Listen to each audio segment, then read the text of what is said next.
we want to make it contemporary and speak to a young modern audience. So, but the actual themes are the same. It's just couched in a slightly different way. So, absolute power corrupting absolutely, disinformation and misinformation, fake news, the destruction of truth, among the things that we were discussing, were all present in totalitarian Russia of the 40s, but equally as present now. Congratulations on Animal Farm and for, finally getting it into theaters. I know you've been working on it for 15 years. When you're living in a world of this project for so long and you're working on it for so long, how do you find, new ways to get excited or new, sparks to keep you going? Well, I mean, it all comes from the fact that Orwell wrote a eternally relevant book. So, things have changed, obviously, over the last 15 years on just in terms of the political sort of landscape has changed drastically. When we started making this film, it was slightly more sane, and truth was slightly more upheld as a value we cherished, Whereas now we seem to be in a world where we just do not know what is true and what is not true, and oppression is at a shockingly bad level all over the world in various different forms, various different political regimes, and in the workplace and so on. There's a lot of exploitation. So it's only become more relevant. And, sort of going back to why we originally wanted to make it, we were never going to make it as the story of totalitarian Russia in the 1940s, which is where Orwell originally set his political targets. It was a very close allegory of very specific people at the time. But this story of a fairy tale, as he called it, his fable of Animal Farm, was when we started working on it 15 years ago. It was with the Orwell estate, and we had this discussion, and we said, look, what would his political targets be? We want to make it contemporary and speak to a young modern audience. So. But the actual themes are the same. It's just couched in a slightly different way. You worked closely with the estate. You clearly have a love of the book. When the trailer released, there was a lot of, I would say, negative reactions about, this isn't Animal Farm. As I know, it's not the book that I read. Could you speak to how does it feel when just a first look generates that kind of reaction? And what would you maybe say to the detractors? Well, first of all, I don't mind that, because, and Orwell certainly wouldn't have minded it. Orwell as a writer was very against a lot of things, and one of the things that he was mainly aiming his anger at was authoritarianism. And he is a very complex individual, and a lot of people think they know Orwell, but they don't really know him. They don't understand where he comes from, and he was a young lad who was from a fairly middle class, went to a very, very posh public school, Eton, one of the kind of the sort of most expensive schools, and in England. But then it was during where the Empire, British Empire, was still very much the remnants of it, at least, was still there. And he went out and worked in the Burmese police force, because that's where you could go and be a gentleman. And he witnessed and was the perpetrator of the imperialist tyranny that was going on. He witnessed it at first hand. He was part of it. And then fought against that and realised that authoritarianism was his target.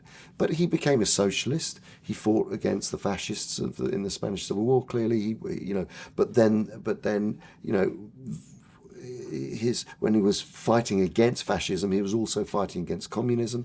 So it wasn't so politically, his landscape was all over the place. But his themes and what really angered him was authoritarianism. Actually, was the main thing that he was focused on. But also, when he wrote Animal Farm, he was really interested in preserving innocence. And that's really was the key to what was the beginning of our journey with this book. I mean, I read Animal Farm when I was, I suppose I was about 11 or 12. and it really deeply affected me on an emotional level, because I felt sorry for this group of animals that had a chance at freedom, that they'd escaped the tyranny of human beings and the exploitation of human beings, and were suddenly, they'd created this utopia where they were free, and then what do you do with freedom? And then the pigs, obviously, for those who don't know the story, the pigs separate themselves from the other animals and see themselves as the elite, and then by the end of it, the situation is no better than when the animals were living under man. There was this exploitative entity, the pigs, who'd completely been lying and changing the rules of how they were to live. But it was couched in a fairy tale. So if you're a young reader, you think, gosh, this is a story about young this is farm animals, and so you really engage with them, and particularly the character of Boxer, which was the Shire horse, who just is so diligent and works hard for everybody, cares less about himself than anyone, but will work harder to make it better for everybody, which of course is a major player, that character in our story. But one thing about the book is that it's very objective, so there is no protagonist. In a movie, on the whole, you need to see the movie through a set of eyes. And I just thought it would be really interesting if we see this world of Animal Farm through a young piglet's eyes, because the piglets obviously become the elite, but he grows up as an animal, and so at the beginning he doesn't see himself as a pig, he sees himself as one of the animals, and his best friend is Boxer the horse. So they share a stall, and they're very, they're ecstatic at this new freedom that they've got, and their first harvest together works so well, and everyone is working together. But little do they know that bit by bit the sets of rules that they choose to live by are being worn away by the pigs, who see themselves as the more intelligent, smarter, and therefore they should be in control. But there's no sort of sense of Napoleon, who's played by Seth Rogen, being a dictatorial, brutal, fascist leader. The opposite. He is a charming, funny, avuncular. You want to hang out with a guy. He's much more fun than Snowball, who's played by Laverne Cox brilliantly, but who is slightly more, definitely creating a way of living for everyone and in an equal, fair way. But she sees herself as a little bit more, her way of communicating that is a little bit more condescending, and so the animals are sort of, and particularly this young piglet, Lucky, is sort of caught between these two leaders, and that was inspired by The Bronx Tale, actually. Oh, really? Yeah. Cool. Well, the kid in The Bronx Tale, whose dad is the bus driver, the Robert De Niro character in the movie, and Chaz Palminteri, whose story it actually is, plays this very, very glamorous gangster, and it's this moral journey that the kid goes on, which is what Lucky, our young piglet, goes on, where he's torn between his do the right thing father and honest, hard-working father, and this glamorous gangster who's saying, "Hey, come and work for me, I'll give you a good time." And we really wanted to put young kids in that position in this story and let them be the ones who are accountable, and then realise where they've overstepped the mark and are perhaps doing things which are wrong. So that was one departure from the original book. But the book is entertaining. Our film is we chose to make it as an animated movie so that we could take away the restraints of having to deal with the real world. It was originally going to be a live action film with motion capture or performance capture, like the Apes movies, but it would have been a much darker film. We wanted this to be for everybody, for young people to watch with their parents and grandparents. So the animation, the veneer of the animation, and the bucolic kind of innocence and fairy tale like quality to it, which then becomes gradually darker, was our way in. Nice. I mean, you mentioned some of the voice cast. I think that this movie weaponizes Seth Rogen's laugh like no other movie. I love to laugh. Can you tell me about casting him as Yeah, I mean, look, there's absolutely no one else that could have played the part as well as Seth. He's remarkable in the film. I mean, it's a great performance and a great sort of study in exactly what I'm talking about, a leader who can con his followers because he appears to be a fun-loving party animal who's going to make, who's going to give everybody a good time, and yes, his laugh is a huge part of that. But Seth was when we started making this or thinking about making this all that time ago. I mean, Seth came on board then. He was passionate about the book, as did Glenn Close and Jim Parsons. So Glenn Close plays the tech, uber tech sort of farmer threat, but bordering the farm that borders Animal Farm. Jim Parsons plays all the sheep. All in unison.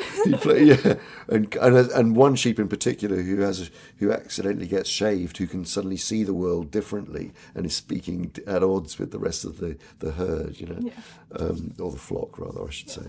You also voiced the rooster and Mr. Jones. Yes. You could have, been any character probably. Why did you choose to put yourself in those two? I did those because we'd cast everybody else, and then it was just like, maybe I'll just do this little cameo, So we just thought it'd be fun if I made a little appearance there. But it was, I wanted to obviously, the voice booth acting is only the beginning, and then my main directing job was directing animators, directing the design, and creating the look and feel of it of the film. And I wanted the world to look like it was shot like a live action movie, although we weren't making one. That the animation felt very real, and that the physics of the way that the animals moved and the jiggle in the pigs' bodies as they walk, as they move on their trotters, everything felt real and believable as animals. And even the lighting and the cinematography, I wanted to feel like it was a live action film, even though it was a slightly heightened fairy tale, painterly kind of world.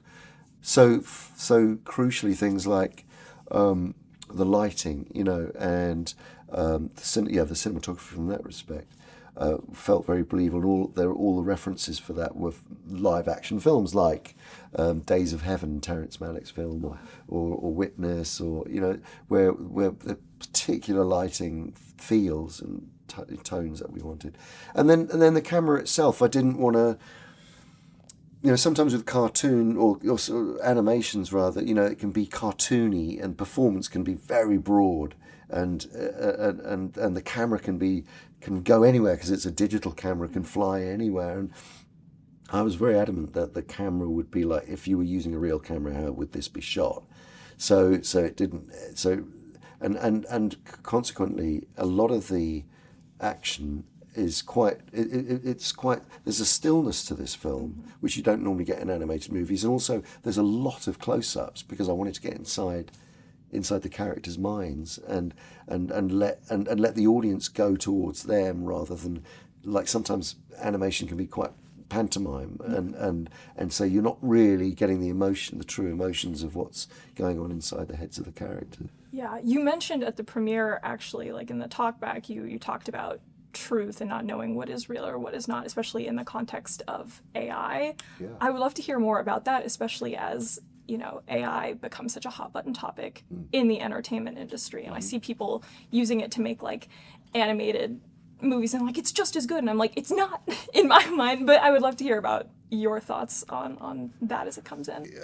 I'm not averse to technology. I've had a career which has spanned sort of the worlds of visual effects and using emerging technologies and storytelling tools as an actor and as a filmmaker. So I'm not a Luddite in that sense. And in terms of my attitude towards AI is that it is a tool, and it could be a wonderful tool. It just has to be monitored, and there has to be language around how it is used, and as long as it's being used with the sense that it is still authored by human hand in some way, that there is a connection between, certainly from an artist's point of view, that it can be a new storytelling tool as well. And I'm not scared of that, and I don't think it's necessarily a bad thing. What I am scared of and what I dislike is when it's being used to exploit, and when it's used to cut people's jobs, and when people will suffer as a result of it.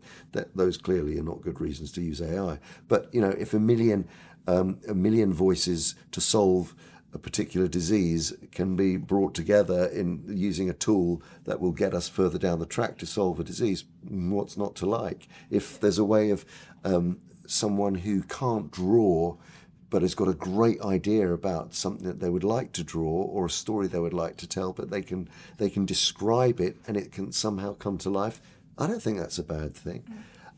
What I do object to is people's work being manipulated and exploited, and people not being, and when I say exploited, I also mean jobs are at risk as a result. So it has to be managed, and it's not going to go away. And AI is, it's up to the creatives, I think, creative thinkers rather, to manage it and create language around protecting people from it being used in nefarious ways.